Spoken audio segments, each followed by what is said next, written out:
నేను బీటెక్ చదువుతున్నప్పుడు నా బెస్ట్ ఫ్రెండ్కి సినిమాలు అంటే భయంకరం అనిపించింది. అర్థం కాకపోయినా తమిళ సినిమాలు చూపించేవాడు, మసక మసకగున్న జపాన్ మూవీస్ చూపించేవాడు. బీటెక్ చదువులు వేస్ట్ రా అని గుర్తుపట్టిన ఫస్ట్ ఎదవల్లో వీడొకడు. మన అమ్మ నాయన అనవసరంగా దుడ్డు ఖర్చు పెడుతున్నారు రా దీని మీద అనేవాడు.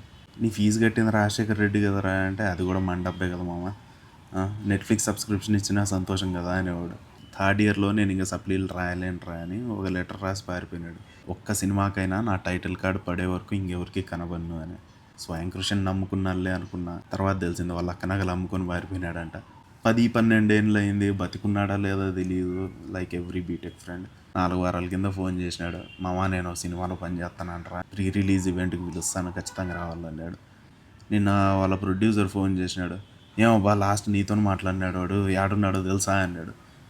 ఏమేదో పని చేసినాడో అనుకున్నా. ఏం సార్ ఏమైంది అంటే, సినిమా తీసినాడు బాగాలేదంటే నాతో చెప్పాలి కదా ప్రొడ్యూసర్తో, హార్డ్ డిస్క్ తీసుకొని పారిపోయినాడు, ఇప్పుడు ఎట్లా నేను సినిమా రిలీజ్ చేసేది అంటున్నాడు. అప్పుడు అర్థమైంది విష్ణుబాబు ఎందుకు మా ఓన్ పేరు తలుచుకున్నాడు, శివయ్య అంట.